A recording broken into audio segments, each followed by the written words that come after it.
Joining us now, as he does every Thursday, is Ken Barkley. You better you bet. BetQL, Audacy, Gambling, Sports Insider, one of our favorites on Twitter at Lockie Lockerson. I still haven't sent the gift basket for our Michigan bet. I apologize profusely for that, Ken. I'll get right on it. I want to start in the NCAA tournament. It is around the corner. We're getting closer and closer to conference tournaments. We played a bunch of audio from yesterday's action, which was pretty exciting. We had some upsets, some close games. You had Colin Wilson, who's a good friend of this show as well, on, and you highlighted it on your Twitter account, but I heard the interview. And he highlights having three valuable pieces on a team, and he gives you these lists of teams that kind of qualify in this. And I agreed with your tweet. I thought it was a good point. It makes me as a, tournament observer think about different teams that I don't watch as much. But I wanted to ask you, that information's valuable. How valuable is who is the coach? We talked about Calipari earlier today and where he sits for people because he loses games that sometimes people don't think he should. He has the one chip. How much does coaching value into your tournament picks versus what you also are observing with the team and with the game itself? That's a great question. Also, can you send me my damn gift basket? Can we get that going, please? Can I be fully transparent with you, Ken? I Did you forget what happened? No, I had your address on a sticky note the day we asked it to get it from you that's really secure. Thanks. On my laptop. And this is going to make you feel even worse. I'm pretty sure it's at the bottom of my backpack, but I don't have it on my laptop anymore. So I need to get your address again, and I will lock it in my phone. Yeah, it is an important guest. Thought I was somebody you guys like to have on the show sometimes. I can't even get a gift basket. We begged to have you on after football season, actually. We're like, hey. I got the text, and I was like, man, they really sound like they want me to come back on.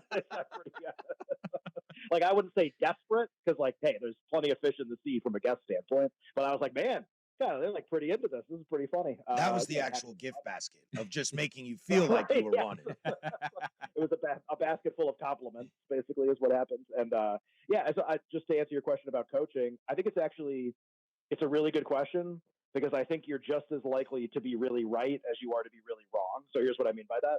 Like, if you bet against Matt Painter every time in the tournament, you are going to feel like the biggest super genius that's ever lived because they have lost every conceivable matchup that you can create where Purdue would have an advantage. He's blown it, and they've lost. They lost to a 16. They lost to a 14 in the third round with a week to prepare. They lost to a 15, St. Peter's. They've done it all from a losing standpoint. So if you're just like, man, I'm not betting Purdue, you've looked really good. At the same time, Tony Bennett in Virginia, Tony Bennett is Matt Painter with a title. Every year that they didn't win the title, he flamed out against a terrible team. It's happened 18 times. Blown leads on Easter Sunday a while ago. They blew a huge lead to Syracuse that was completely improbable. Tony Bennett is essentially Matt Painter with a trophy. And so in that year where Virginia was the one and they won the title, if you were like, well, I'm not betting on Tony Bennett because look at all these flameouts. I mean, you would have been wrong 6 times in a row and they win the title. I mean, that's tough. Hurley last year is a great example. Since he took over as UConn, they had made the tournament twice going into last season. They had played a first-round game against Maryland in a 7-10. It was one of the most embarrassing performances I've ever seen from a team in a coin flip game, and they got smoked. Then he came back the next year. This is the team that won the title last year. Came back the next year as a 5 seed and lost a 5-12 to a miserable New Mexico State team. So, that was his resume going into last. How would we have talked about him going into last year? We did talk about it a lot on our show. And I think it kind of biases you where you're like, well, I can't bet UConn then. Look at those 2 tournaments. Look how bad it is. And so I think you play a dangerous game when you only consider the coach, right? So sure, it can be a part of it. Painter, it's just gone forever. It's hard to divorce yourself from that. But I do think look, using Hurley as an example, I think you kind of have to keep an open mind on this stuff. Tony Bennett too, these are guys with high profile insulting losses and look what happened. They ended up with a title. Well, and how much does NIL and the draft when it comes to projecting and placing bets on these guys, how much more difficult has that made it when you're thinking of futures? Using Hurley as an example. Okay, he struggled, but then he wins a natty. He could go back. Does that mean that I can spend the next 2-3 years thinking about Hurley, or is it all just kind of in the now? Yeah, I mean, it's just I think with college football we're going to see this big time too, right? Like every year becomes its own thing, and it's really tough going into a season. Even you're going to know where all the transfers go, and you're going to know where all the NIL money's going. It's just going to be really like you can't use the previous year as much to project the next year. And for somebody like me, that really sucks because like the previous year is really valuable. A lot of the time, usually winning a title in most sports is like a staircase. It's a multi-step process, and you can see really specific identifiers for teams that are like about to take a big step forward. Okay, you throw a ton of money to buy other players and transfers into that, and it obscures it in a big way. So I think again, it it actually creates more caution, right? Or more like how confident can you be in what you're seeing? And college basketball this year, there's for sure examples of that. We have transfers at a lot of the big teams. NIL money's like flowing to a certain extent. But yeah, like it's what I try to explain to people is like just don't anchor yourself in one thing. So the coach, right? Great, like the coach can be a part of it, but he should only be one of like 10 things.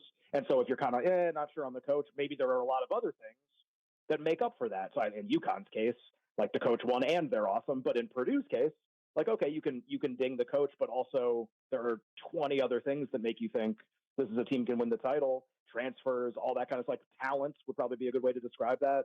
It all has to be part of the considerations, part of what makes it very difficult. Ken Barkley's our guest here every Thursday at 8. You Better You Bet is the program. Him and his co-host Nick Costos do a great job of the BetQL Network and the Audacy app. Give him a follow on Twitter at Lockie Lockerson. I have a MLB futures question for you, but very quickly, we were talking about Calipari.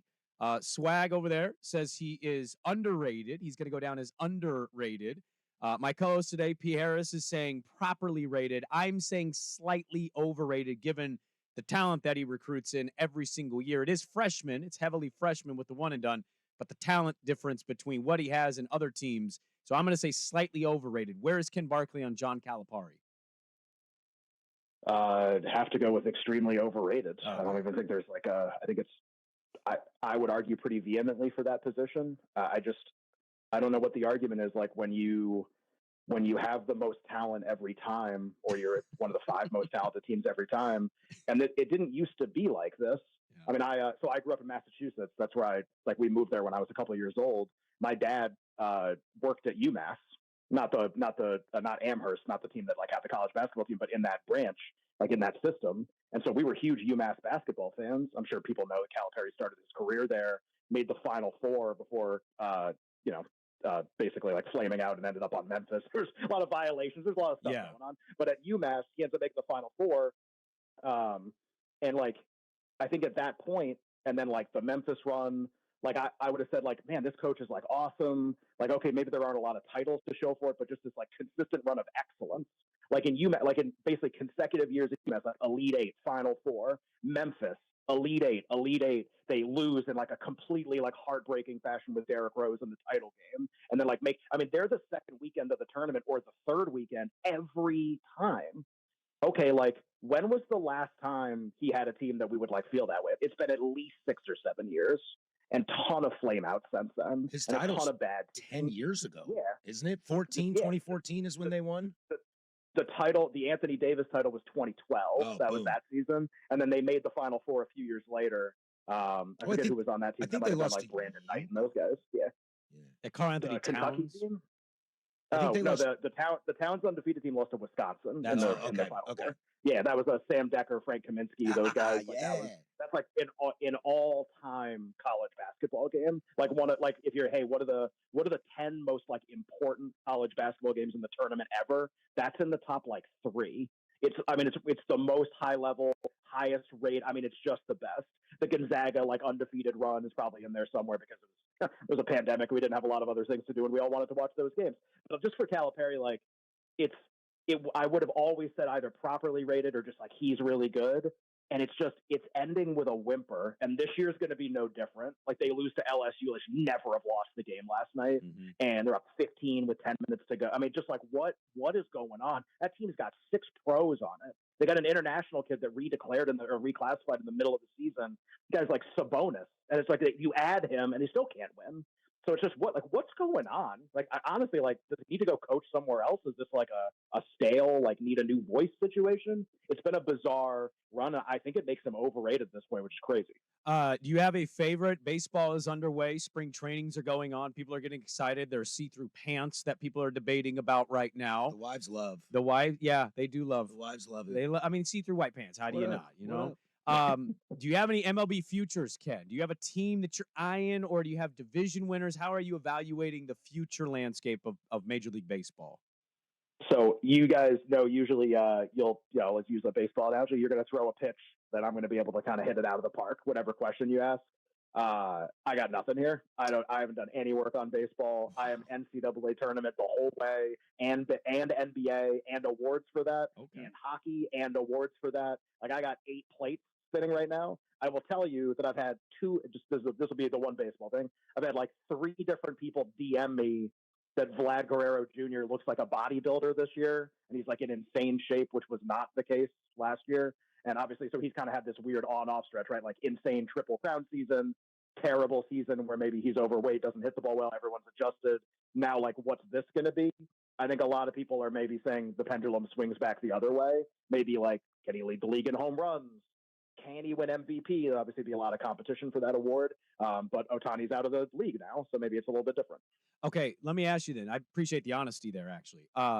Who are you eyeing in the second half of the season? NBA comes back tonight. We got some good games underway. I know LeBron against Golden State, but we got Phoenix, Dallas. To me is very interesting. I'm still not sure how to feel about both of them. Where are you at on the futures of the second half of the NBA?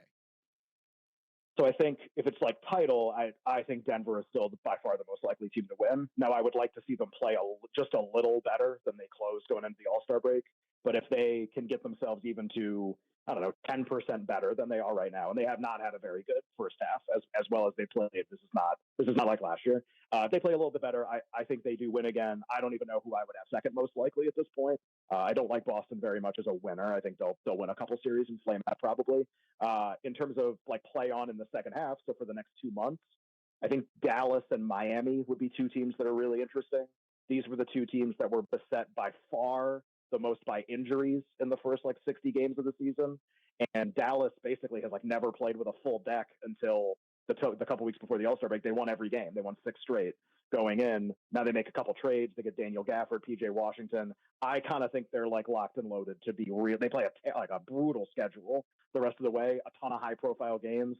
I kind of think they're going to go on a pretty big run, and maybe that gets Luka MVP if that happens. But obviously it has to start tonight. They dumped the game to Phoenix tonight. It's almost already over in terms of that handicap. So really, they're the most interesting team to me. And then Miami's easy. Same thing. Ton of injured guys. When is Butler going to play and for how much? And we know what they did the last couple of years. We know that they made the finals last year. Like, there's still that kind of a team in there. Can they play remotely close to that level? I think they're interesting too.